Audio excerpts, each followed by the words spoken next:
Hello everyone, welcome back. It's late June of 2021, and today's video is about our container garden. So these are 5 200-gallon grow bags that we just installed this spring, and what you're looking at here is a Long Island cheese pumpkin. So we planted them from seed a few weeks ago, just after Memorial Day, so they're doing pretty well.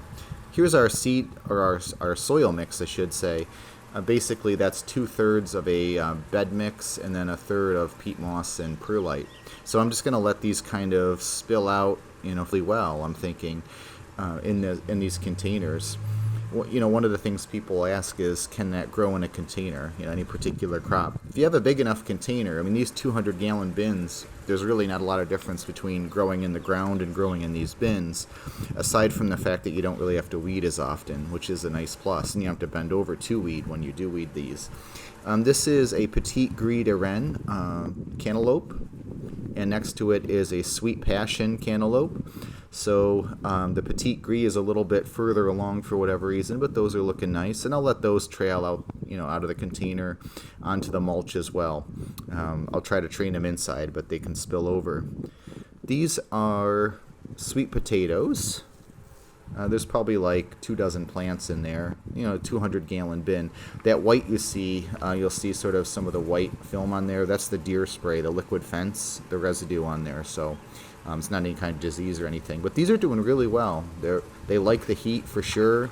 They'll kind of vine and spread all over the place in there. So I'm happy with that. These are our potatoes. I wasn't sure because this is a little bit of a shady spot over here, but potatoes don't love the hot weather, and we get some really hot sun in a lot of this yard here. But these are doing great. That's a russet and Adirondack blue mixture, and they're doing really nicely. And over here we have Yukon Gold and some Red Norland and some Chieftain. I used to always separate them, but now I just mix them up. It's not a big deal. I found I didn't really care that much to have them all separate. You can see there's a big maple tree there, but that sky is open to the southeast, and so it gets a lot of morning sun. And we also get some afternoon sun here. But these plants are doing pretty well.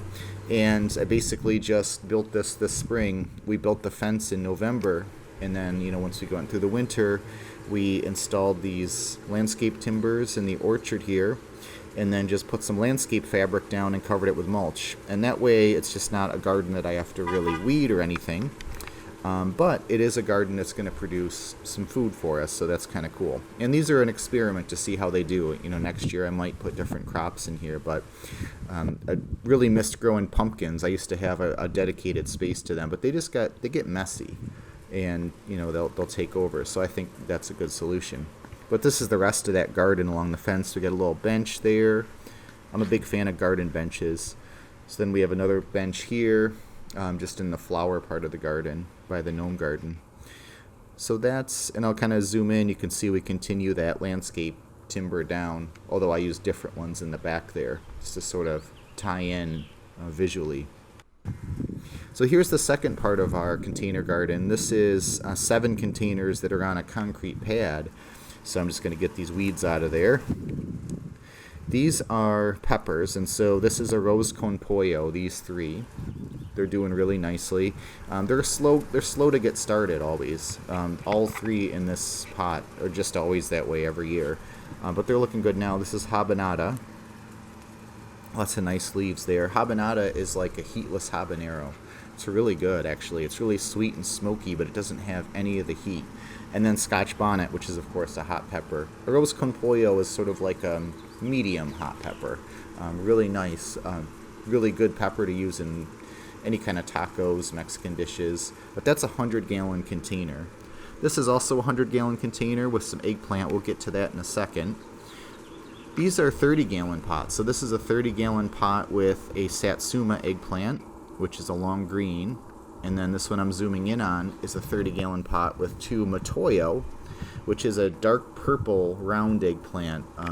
Really nice. A little bit sweet. Not sweet, but for an eggplant, it's sweet. No bitterness. These are heatless jalapeno. Well, not heatless, but reduced heat jalapenos. They're really nice to use. And this is a new one to us this year, the Pippin's Golden Honey that was in the Baker Creek catalog. So I'm excited to see how those do. There's 4 plants, that's a 30-gallon pot. So 4 of those eggplants, there's 2 per 30-gallon pot. And then over here, we have a 50-gallon grow bag with a Harrogem apricot that I think you saw me unboxing that if you watched our Cummins Nursery unboxing video. So I'm keeping that in a pot because around here it's an issue in the spring with apricots flowering early. This is, and so that way I can just pull it in the garage or whatever to protect it. These are some eggplants that I have in another 100-gallon bin. They're not as far along as the ones in the smaller bin, which is kind of interesting. But I've got Little Fingers, and I've got Satsuma again, and I've got another Matoyo and a Casper in there. So we'll see how those do. Up on the deck, we have a lot of flowers in pots. I thought I'd include them in the video just for fun. This is a portulaca that reseeded itself, which is kind of fun.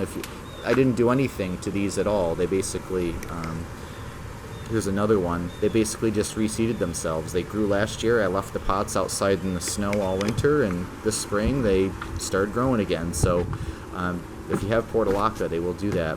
Here's a lantana. Just a bunch of orange stuff in that pot, marigolds and some dahlia. I think it's orange dahlia were in there, something like that. Here's our red, white, and blue patriotic petunias.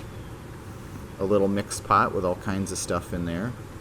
So it's fun, you know, to kind of make your deck space a little vibrant. You can sort of do all sorts of mixtures with your flowers. Now we have fuchsia, classic. That's one of those giant hanging bins, hanging baskets, I should say. Sorry, those are really heavy, but they're hanging from the pergola. Can handle it. That's all 2x6s, so there's no issue there. Here's a view of our garden from up on the deck, the in-ground garden, kind of the surrounding area.